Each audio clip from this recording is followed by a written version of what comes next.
We are not here to come and smile at anybody. No, he should come and address us and not speaking that same English he's telling us. Whether we protest or not protest, we will protest till he tell us what we want. He will give us our right. If he doesn't, we are not leaving this place.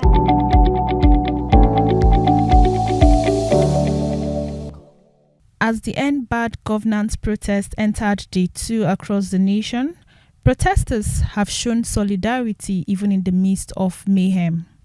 In Abuja, the Federal Capital Territory, the atmosphere has been tense with fewer people on the road and in the shops, as many businesses remained under lock and key. It's the day 2 of the nationwide End Bad Governance protest, and we are live here at the National Secretariat. Earlier, the protest started from the Moshood Abiola Stadium. We are here to see the way activities are going in the Federal Capital Territory. As you can see, everywhere is still quiet. People are not yet out. Heavy military presence is seen at every nook and cranny in the Federal Capital Territory. We'll keep you updated even as events unfold. In the early hours of today at the Moshood Abiola Stadium, the environment was quite calm and deserted as protesters didn't convene early like they did at the beginning of the protest yesterday. The nationwide protest had taken an ugly turn in some states yesterday as some lives and properties were lost, shops looted, and government and personal properties vandalized.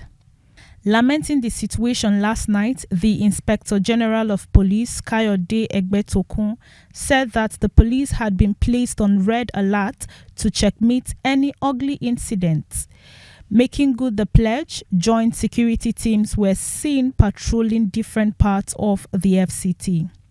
At the Federal Secretariat and the Central Business District of the FCT, activities were still on hold as banks, offices and shops were locked and only very few cars were on the road. Similar to the pattern yesterday, and in compliance with the court's restriction order, today's protest started off in the FCT at the Moshood Abiola National Stadium. The turnout for today compared to yesterday was relatively low, but the people were still not discouraged.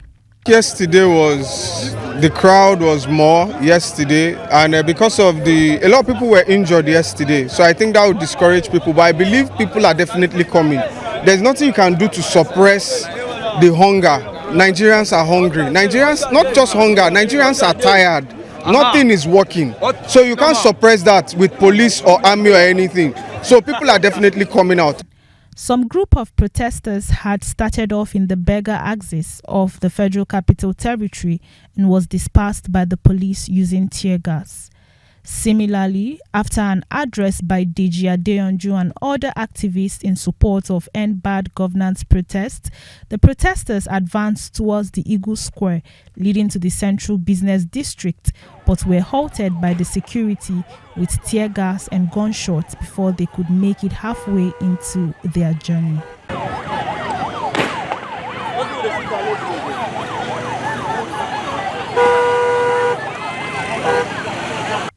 Deji Adeyanju equally called on the IG of police and other security personnel to withhold the use of force and tear gas on harmless protesters. However, the approach of the police throughout this period has been that of brute force, application of brute force against protesters. Very, very unfortunate and regrettable. The Inspector General of Police must be called to order by the President. He must do better. This extreme use of force against unarmed protesters and protesters that are not disrupting public peace or disturbing public peace is completely uncalled for. Protesters all across the country are enjoined to be peaceful, to be law-abiding, and to express their grievances against the government within the ambit of the rule of law without disruption of public activities or destruction of public property. According to one of the protesters, she said the police are the ones disrupting the protest, which she said had been peaceful, pledging that they intend it to remain peaceful all through the protest. The situation is still the same as yesterday. We just want to protest peacefully. The government should allow us to protest. They should not bring their anti-protesters to us. They should not come and interrupt us. We are not interrupting anybody. Nobody should interrupt us. We are here to fight for our rights, and we are happy to fight for our rights. We are not here to come and smile at anybody. No. The protesters also appealed to the president to speak to them, vowing that for as long as he ignored the people, for so long will the protest last. He should come and address us and not speaking that same English he's telling us. Whether we protest or not protest, we will protest till he tells us what we want. He will give us our right. If he doesn't, we are not leaving this place. We are ready. In another development, it was a different scene altogether at the Tinubu Shetima House, NNPC Towers, as the pro-Tinubu Shetima group gathered in jubilation and celebration.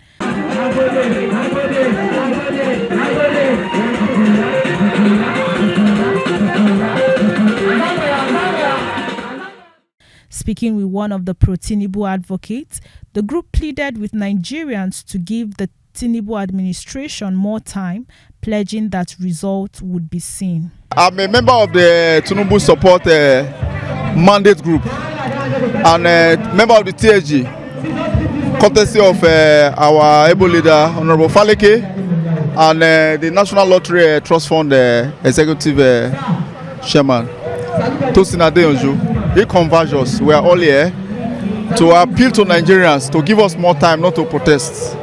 That the president means well for this country. He has rolled out programs, and these programs that has been rolled out to take time to yield fruit. So we are appealing to the Nigerian youth for all not to destroy properties. They can have every right to protest, but not to engage in violence. That is why we are here. Oh, my name is Fatima Hussein Mohammed. I'm from Kano State. As you can see, we are here in support of Asiwaju Bola Ahmed Tinubu. So the reason why we are here is that we want people to give Asiwaju time, because we know that he's going to work. Everybody knows that he's just 1 year now. So we want people to give him more time. That's why we are here. We are here to show people that we are not in support with protest. We are with Asiwaju 100%. I think Nigeria needs to give Bola Ahmed Tinubu sometimes. He may wait for us. Bola Ahmed Tinubu is hearing. He will attend to them. He will address them. I believe he's a president that listens. In other states such as Lagos and Rivers, the protest has been relatively calm and peaceful as the people went about with their placards. It is just day 2 out of 10. Some pertinent questions remain. Will the government bow to the demands of the people? Will President Bola Ahmed Tinubu address the nation? Only time will tell. Let us know what you think in the comment section. Anyebo Ebere reporting for True Vision Online Television, the platform that democratizes the media space.